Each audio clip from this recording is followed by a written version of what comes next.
नमस्कार मेरे प्रिय श्रोताओं। आज मैं आपको एक ऐसी यात्रा पर लेकर चलूंगा जो आस्था और आध्यात्मिकता से भरी है। यह यात्रा है नवरात्रि की और इस यात्रा की मार्गदर्शक हैं आदि शक्ति के 9 अलग-अलग रूप जिन्हें हम नवदुर्गा कहते हैं। नवरात्रि के 9 दिनों में हर दिन हम देवी के एक विशेष रूप की पूजा करते हैं। हर रूप की अपनी एक कहानी है, अपना एक महत्व है। आइए इन कहानियों को एक एक करके सुनते हैं।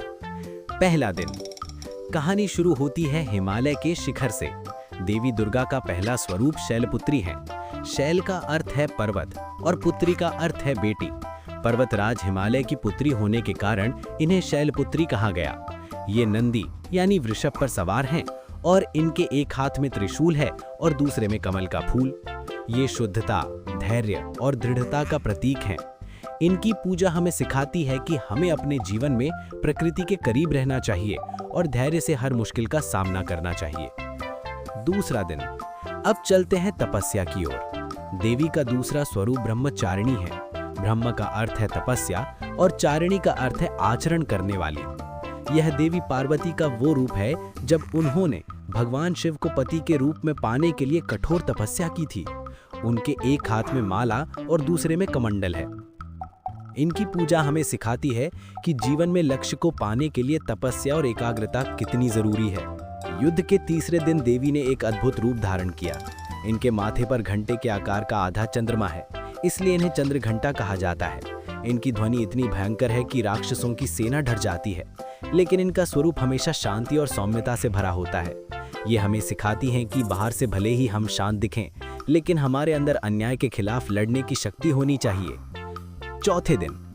हम उस देवी की पूजा करते हैं जिन्होंने इस पूरे ब्रह्मांड को अपनी मुस्कान से रचा। जब ब्रह्मांड एक गहरा शून्य था, तब देवी कूष्मांडा ने अपनी हल्की सी मुस्कान से ही इसकी रचना की। इनका निवास सूर्य के भीतर माना जाता है। इनकी पूजा हमें यह विश्वास दिलाती है कि हर मुश्किल के बाद एक नई शुरुआत होती है। पांचवा दिन। अब हम आते हैं ममता और मातृत्व की देवी की ओर। पांचवा स्वरूप स्कंद माता का है, जो भगवान कार्तिकेय यानी कि स्कंद की मां है। ये शेर पर सवार हैं और इनकी गोद में भगवान स्कंद है।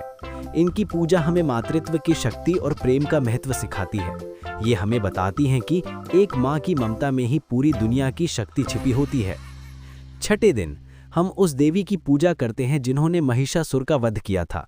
देवी कात्यायनी महर्षि कात्यायन की पुत्री हैं। ये देवी दुर्गा का वो रूप है जो बुराई को खत्म करने के लिए प्रकट हुआ था। ये साहस और शौर्य का प्रतीक है।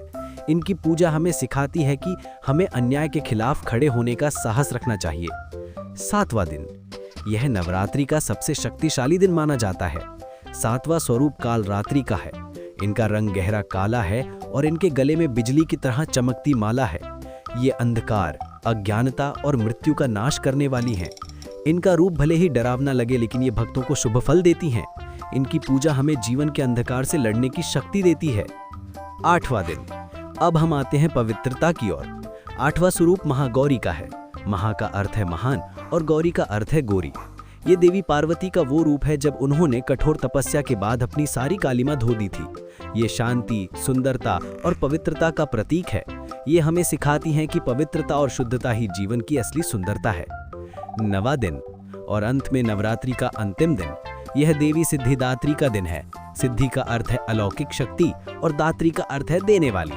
इनकी पूजा करने से भक्तों को सभी प्रकार की सिद्धियां प्राप्त होती हैं। कहा जाता है कि भगवान शिव ने भी इन्हीं देवी की कृपा से सिद्धियां प्राप्त की थी।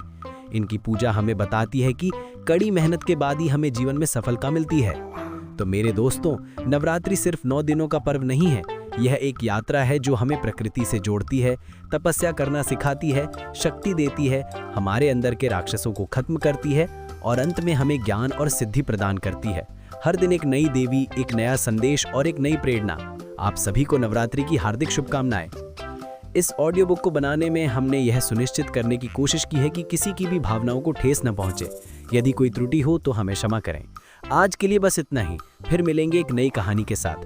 अगर आपको यह कहानी अच्छी लगी हो तो वीडियो को लाइक करें और हमारे चैनल अस्तित्व की खोज को शेयर और सब्सक्राइब करना ना भूलें। आपका दिन शुभ हो। धन्यवाद।